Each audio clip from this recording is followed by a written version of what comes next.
그림자 금융의 규모가 중국 GDP의 60%에 달한다. 국영은행들의 입장에서는 굳이 민간 기업한테 대출을 해줄 이유가 없는 거예요. 그게 그림자 금융을 생기게 했던 굉장히 큰 원인인 겁니다. 그림자 금융 자체가 문제는 아닌 겁니다. 그러니까 중국에서 무슨 금융위기가 터진다고 하더라도 그거는 그들의 문제이지 밖으로는 별로 안 나온다라는 거죠.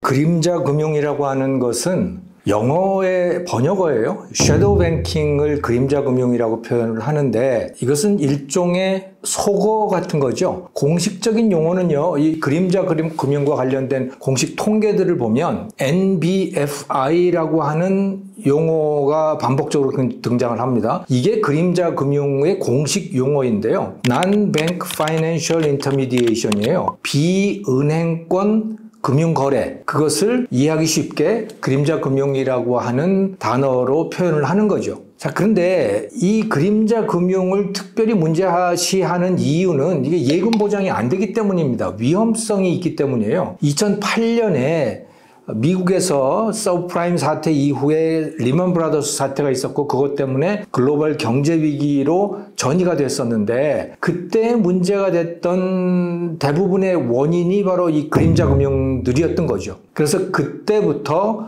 본격적으로 이 그림자 금융, 섀도우 뱅킹이라고 하는 용어가 전 세계적으로 확산이 되었고 또 중국에서도 지금 이것이 문제가 되고 있는 겁니다.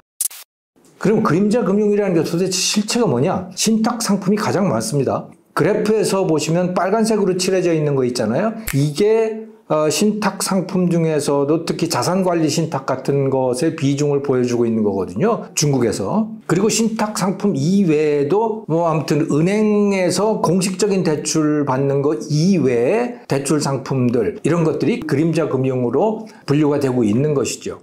지금 중국에서 문제가 되고 있는 중농신탁, 중지 이런 데들이 문제가 되고 있는 상품들도 대부분 이 신탁 상품들이에요. 그러면 신탁이라고 하는 게 뭐냐? 신탁은요, 자산관리 신탁. 여러분들도 돈을 맡길 때요, 금융기관에 돈을 맡길 때 은행에다가 예금을 하실 수도 있고 또는 신탁회사에다가 신탁을 하실 수도 있는 거거든요. 그리고 예금하고 신탁은 어떻게 다른 거냐? 예금은 언제든지 찾을 수가 있잖아요. 그리고 정해진 금리가 있죠. 그걸 사전에 약속을 하죠. 그리고 은행이 그걸 책임져 줘야 되는 겁니다. 그런데 신탁이라고 하는 것은 사전에 정해진 금리가 있는 경우도 있지만 그냥 그것을 받은 관리하는 측, 신탁회사 측에서 그 돈을 운영을 해서 그 수익을 돌려주고 신탁 수수료를 받고 하는 그런 형식인 것이죠. 그래서 이 신탁이라고 하는 거는 사실은 상당 부분 맡긴 사람의 책임이 상당히 높다 이렇게 보시면 되는 거예요. 그리고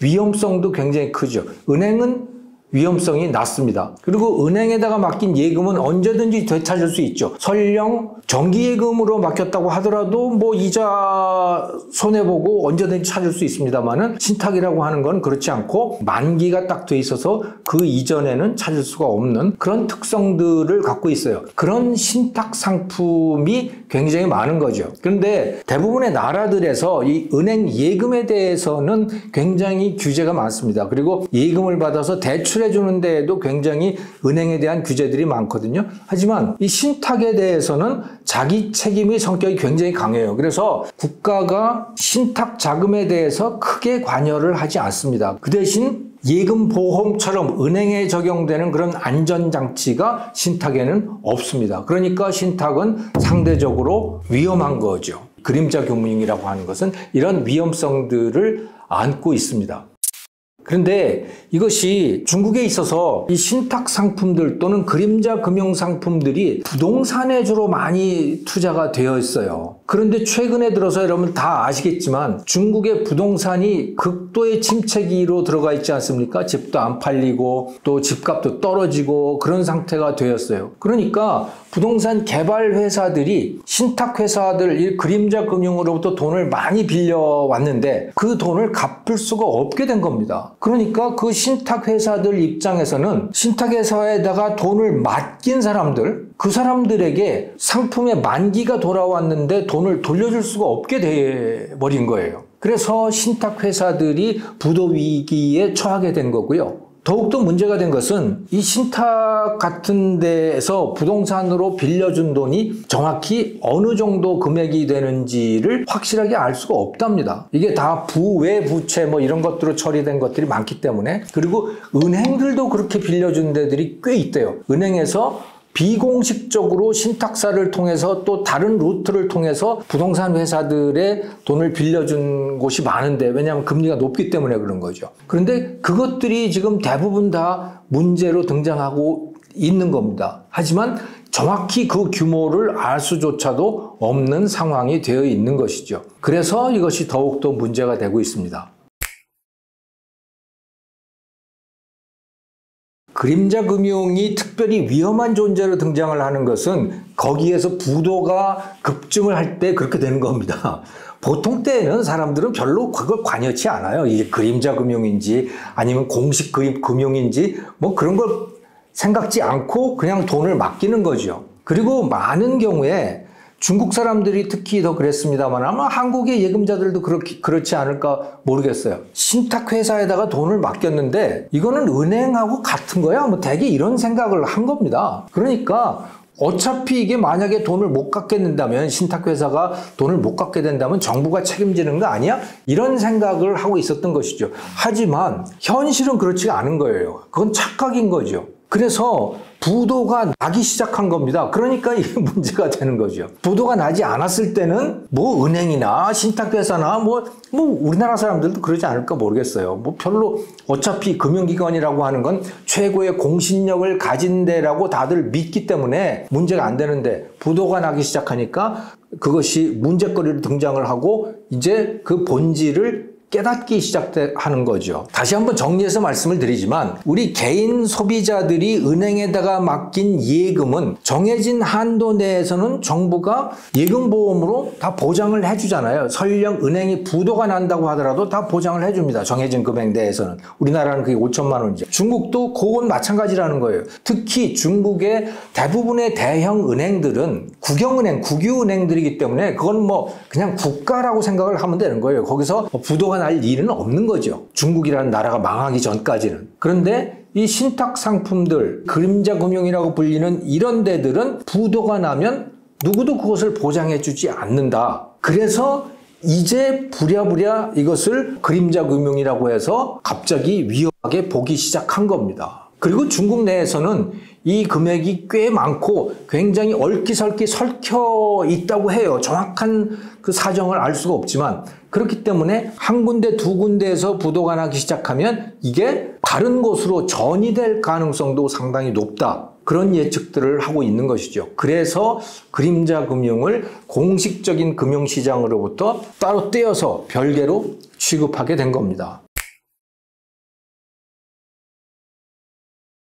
최근의 자료에 따르면 2021년의 경우에 그림자 금융의 규모가 중국 GDP의 60%에 달한다, 이렇게 돼 있어요. 중국의 GDP가 얼마냐면 18조 달러거든요. 그러니까 60%면 11조 달러 정도가 되는 거죠. 우리나라 돈으로 환산을 하면 거기다 1350원을 곱했을 경우에 1경 5천조 원이 됩니다. 이게 잘 세어지지도 않는, 우리 머릿속에 잘 들어오지도 않는 거대한 금액인 거예요. 뭐 이것은 워낙 중국의 GDP 규모가 크기 때문에 그렇죠. 우리나라의 GDP는 한 1조 8천억 달러? 근데 중국은 18조 달러니까 일단 모든 것이 한 10배 정도는 된다고 보시면 되는 겁니다. 그런데 이게 금융위기로 비화될 가능성, 중국 안에서는 비화될 가능성이 상당히 높습니다. 왜냐하면 공식적인 데이터를 보면 그렇게 심각하지는 않아요. 신탁 상품들의 경우에 부동산 대출이 한 7% 된다, 이렇게 돼 있어요. 그렇게 대단한 금액은 아닌데, 근데 이건 겉으로 드러난 게 그렇고 간접적으로 부동산과 연관되어 있는 것들까지 다 합치면 아마도 30%는 되지 않을까라고 추산들을 하는 겁니다. 그냥 추산이 그렇다는 것이죠. 공식적으로 드러나는 것이 없기 때문에. 그런데 중국의 부동산이 지금 엉망이라고 하는 건 누구나 다 알고 있잖아요. 회생불능 상태가 투자되어 있는 것이죠. 그러니까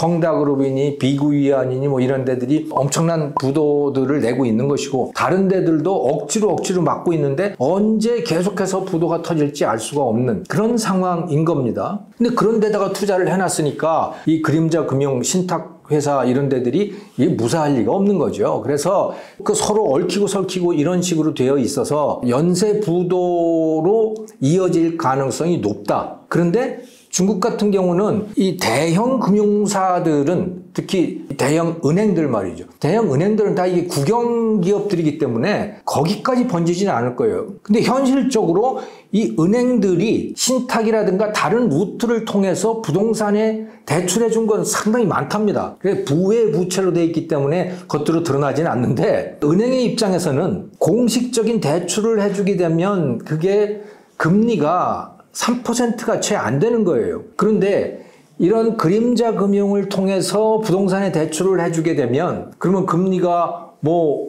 7%, 8% 심지어 높을 때는 10%를 넘어가기도 하고 그랬거든요. 그러니까 은행의 입장에서도 이 그림자 금융이 매력적인 거죠. 그래서 음으로 양으로 상당히 많이 노출되어 있을 것이다, 은행들도. 그러니까 부동산이 이렇게 됨으로써 그 은행의 대출도 사실은 문제가 되고 있을 텐데, 그거는 워낙 은행 자체의 규모가 크기 때문에 그 부분은 덮여 있겠죠. 하지만 신탁회사라든가 다른 뭐 증권과 관련된 회사라든가 이런 비은행권은 연쇄 부도에 노출될 가능성이 상당히 높은 거죠. 그러면 미국의 서프라임 사태라든가 또는 리만 브라더스 부도로 인해서 그것이 전 세계의 금융위기로 전이가 되었듯이 중국도 그렇게 될 가능성이 있는 것일까? 중국에서의 그림자 금융 연쇄 부도가 난다면 그게 세계의 금융계로 번져나갈 가능성이 있을까? 저는 그 가능성은 높지 않다고 봅니다. 왜냐하면 중국은 금융이 발달한 나라가 아니에요. 특히 중국은 의도적으로 중국 공산당이 중국의 금융망을 글로벌 금융망으로부터 분리를 시켜놨어요. 왜냐하면 글로벌 대형 자본들, 특히 미국 자본들이 중국 경제를 주물럭거리지 못하게 만들겠다라고 하는 그런 목적 때문에 그런 것이죠. 그래서 거의 의도적으로 차단을 시켜놓은 것이고, 그래서 중국의 대외 부채가 굉장히 작아요. 2022년의 경우에 GDP의 14%에 불과한 상황입니다. 미국은 어떠냐? 120%, GDP의 120%가 대외부채고요. 일본은 100%고 우리나라만 하더라도 40%예요. 외국에 지고 있는 부채가. 근데 중국은 14%에 불과하거든요. 그러니까 중국에서 무슨 금융위기가 터진다고 하더라도 그거는 그들의 문제이지 밖으로는 별로 안 나온다라는 거죠. 그럼에도 불구하고 최근에 헝다그룹이라든가 이런 데들이 미국 법원에다가 파산 보호 신청을 하는 경우들이 늘어나고 있는데요. 이거는 어떻게 보면 의도적으로 그러는 거 아닌가 하는 추측들을 많이 하고 있어요. 그러니까 외국에 있는 빚들은 그냥 다 파산을 시켜버리고, 그렇다고 하더라도 그게 금융위기하고는 거의 무관한 그런 금액들인 것이죠. 그리고 중국 내부에서 지고 있는 기업들이 중국인 내부에 지고 있는 빚들은 갚는다. 파산이라고 하는 건 기본적으로 갚지 않는다는 개념이거든요. 그건 외국에 대해서는 그렇게 하고 내부에서는 갚도록 어떻게든 유도한다 라고 하는 것이 중국 당국의 현재 방침 아닌가, 이런 추측들을 하고 있는 것이죠. 그래서 이 미국 법원에 파산 보호 신청을 했다라는 뉴스들이 많이 나오고 있지만 그것이 글로벌 금융위기로 이어질 가능성은 매우 희박하다. 또 그것과 중국 내부의 금융위기 문제와도 사실은 별로 관계가 없다. 왜냐하면 중국의 금융은 글로벌 금융 네트워크로부터 상당히 분리되어 있기 때문에 그렇다. 이렇게 이해를 하시면 될 것 같습니다. 그림자 금융이 생긴 가장 큰 이유는 공식 금융, 즉 대형 은행들, 국영 은행들이 부동산에 대출을 잘 안 해줬기 때문입니다. 또 민간 기업에 대출을 잘 안 해주기 때문이에요. 자, 국영 은행들의 입장에서는 굳이 민간 기업한테 대출을 해줄 이유가 없는 거예요. 민간 기업은 위험하잖아요. 그런데 공식적으로 대출을 해주게 되면 금리를 3% 그 밑으로밖에 받을 수가 없는 거죠. 국영 기업들한테 대출을 해주면 국영기업은 안전하지 않습니까? 그거는 공산당이 다 보장을 해주는 기업들이기 때문에. 그런데 같은 금리라면 당연히 국영기업들한테 대출을 해주죠. 민간기업은 중국 정부가 보장을 하지 않는 거예요. 거기다 그 대출을 해줬을 때 그들이 부도가 난다면 은행은 그냥 부실 대출이 돼버리고 마는 거죠. 그러니까 국영은행의 입장에서는 굳이 민간기업이나 또는 그거보다 더 위험한 부동산 개발업자들에게 대출을 해줄 이유가 없는 겁니다. 그런데 민간기업 굉장히 왕성했었잖아요. 특히 2000년대 이후에 WTO 가입을 하고 나서 민간기업들이 아주 왕성하게 성장을 했었고 또 2008년 이후에는 부동산 개발이 또 어마어마했단 말이죠. 또 중국 지방정부들의 인프라 투자를 위해서도 돈이 굉장히 많이 필요했어요. 그런데 그런 것들은 국영은행들이 거기에다가 돈을 빌려주고 싶어 하지 않았어요. 그 3%도 안 되는 그 금리로는. 그런데 왕성하게 성장하는 기업들 또 부동산 개발업자들의 입장에서는 돈을 엄청나게 필요로 했던 것이죠. 그 차액을 어떻게 조달을 하느냐, 그게 그림자 금융이었다고 보시면 되는 겁니다. 그래서 이 그래프를 보시면 여기서 은행 대출, 부동산 개발업체들이 필요로 한 금액과 은행 대출 금액의 차액을 보여주고 있는 건데요. 그것과 그림자 금융 액수가 거의 같이 가고 있다는 것을 보시면 됩니다. 그러니까 공식적인 대형 국책은행들이 부동산에다가 또 민간 기업들에다가 돈을 대출을 해주지 않았다라고 하는 거예요.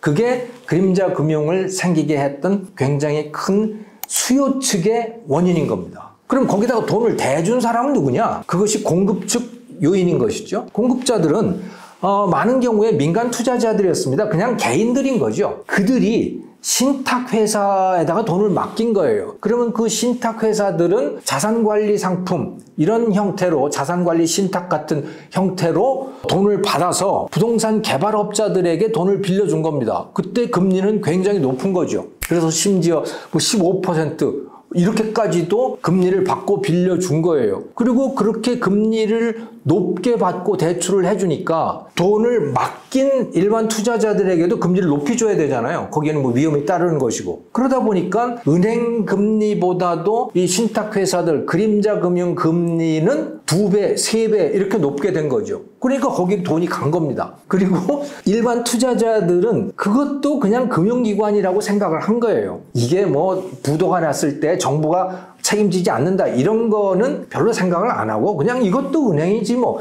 라고 생각을 한 거죠. 다만 금리가 높네? 그래서 거기로 돈이 많이 들어간 겁니다. 이거는 또 재밌는 것은요. 국영기업들도 여기다가 돈을 많이 넣었대요. 음성적으로 돈을 넣은 거죠. 왜냐하면 국영기업들은 일반 국영은행으로부터 돈을 받아쓰기가 대출을 받기가 쉽다 그랬잖아요. 거의 무한대로 대출을 받을 수 있는 겁니다. 국영기업들은. 자, 그 돈을 받아서 근데 별로 쓸 데가 없는 거예요. 왜냐하면 2000년대 이후에 왕성하게 커졌던 데들은 다 민간기업들이거든요. 국영기업은 그렇게 많이 크지 않았어요. 그런데 대출은 거의 무한대로 받을 수가 있잖아요. 그러면 어떤 생각이 들겠습니까? 저 돈 저리로 대출을 받아서 야 이거 다른 데다가 고리로 빌려주면 돈이 벌리겠네 라는 생각을 당연히 하게 되잖아요. 그래서 국영기업들도 그렇게 그 은행에서 돈 빌려다가 부동산에 넣고 또는 민간기업에다가 집어넣고 은행들도 그렇게 하고 이런 행태들을 보였다고 합니다. 근데 이건 잘 드러나고 있지는 않은 거죠. 이거는 어떻게 생각해 보면 일종의 비리 같은 것이기도 하고 그런데 그 자금이 굉장히 많다고 합니다. 그래서 공급은 바로 이런 거예요. 공급은 고금리 때문이다. 그래서 거기로 돈이 많이 들어간 거죠. 수요는 뭐냐? 공식적인 은행이 민간 기업이나 부동산에다가 대출을 잘 안 해줬다. 공식적인 대출을. 그러니까 그 돈이 필요로 한 사람은 은행 이외에 다른 자금의 소스가 필요했던 것이죠. 그게 그림자 금융의 수요인 겁니다. 수요와 공급 요인이 결합이 돼서 중국의 그림자 금융이라고 하는 게 2000년대 중반 이후부터 급속하게 성장을 했다. 이렇게 이해를 하시면 되겠습니다. 네, 맞습니다. 그림자 금융이라고 하는 것이 특별히 중국만의 현상은 아니에요. 모든 나라들이 다 그림자 금융을 안고 있는 것이죠. 우리나라도 한 5천조 원 정도의 그림자 금융, 그러니까 비은행권 금융거래가 이루어지고 있는 것이고요. 또 이 그래프에서 보시듯이 중국은 뭐 특별히 심한 거다 이렇게 보실 수는 없어요. 여기서 빨간색으로 되어 있는 게 중국의 그림자 금융 비중을 보여주고 있는 건데요. GDP 중의 비중인 것이죠. 영국이 중국보다 조금 작고 미국은 중국보다 더 크고 유로 지역 같은 경우는 뭐 상당히 높죠. GDP의 80% 정도. 중국은 50%에서 한 60% 그 수준으로 해서 왔다 갔다 하고 있습니다. 그리고 이 그림자 금융이라고 하는 것이 문제가 되기 시작한 것은 이미 말씀을 드렸듯이 2008년 글로벌 금융위기 때 미국에서 본격적으로 문제가 되기 시작한 겁니다. 그래서 그림자 금융이라고 하는 것이 중국의 특별한 문제가 아니다. 다만 중국이 특별한 부분은 뭐냐면 이게 부동산과 직결되어 있다라고 하는 것이고 부동산이 회복될 기미가 없다. 부동산 시장의 침체라고 하는 것이 중국의 구조적 문제다. 그래서 이게 갑자기 해결이 되지가 않는다. 그리고 점점 악화될 가능성이 있다. 그렇다면 거기에 돈을 빌려준 중국의 그림자 금융도 계속해서 안 좋아질 가능성이 크다. 그래서 더욱 문제가 되고 있는 것이죠. 그림자 금융 자체가 중국의 문제는 아닌 겁니다. 네, 오늘은 중국의 그림자 금융, 그것이 무엇이고 어느 정도의 규모가 되고 또 그게 과연 글로벌 금융위기로 전이될 가능성이 있는가, 이런 문제에 대해서 말씀을 드렸습니다. 시청해 주셔서 감사합니다.